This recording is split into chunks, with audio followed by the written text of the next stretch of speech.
So at the moment I have 3 businesses, well 2 businesses in one organisation, and the organisation being Indigitek, the other 2 businesses being NGNY for short, and the 3rd business being Indigitek.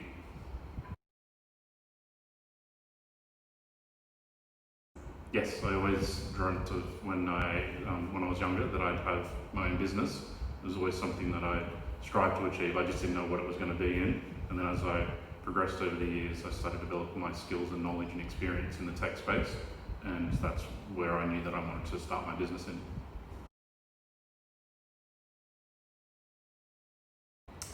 The freedom and the flexibility to do what I want to do when I want to do it, that's one of the major things, but being able to also work on the projects that we want to work on is absolutely amazing to have that opportunity, and to also not only also work on our own projects, but work on client projects as well that we get to pick and choose to work with, and then also predominantly working with Aboriginal Torres Strait Islander community. It's a huge, huge dream that we had, and we're now living and breathing that.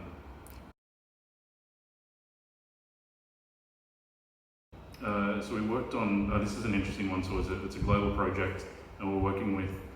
Cambodian community to actually build it's called Pest ID. So it's a funny name, but Pest ID essentially is looking at good and bad pests for agriculture, and we translated that into Khmer, and then we also had a Khmer speaker come into the studio, and we recorded them speaking the entire app, and essentially that's used by Cambodian farmers over in Cambodia, but it's also a tool used by Sydney University students as the body of work was commissioned by the University of Sydney, and so we worked on that project with the university and with people from Cambodia as well.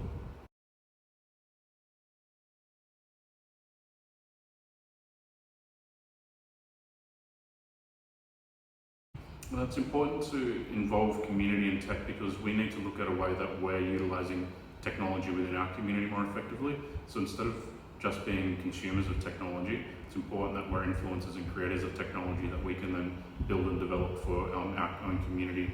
challenges, but also to enhance some of the successes that we're having as well, so that we can become more sustainable in our use of technology and how that then impacts our community positively.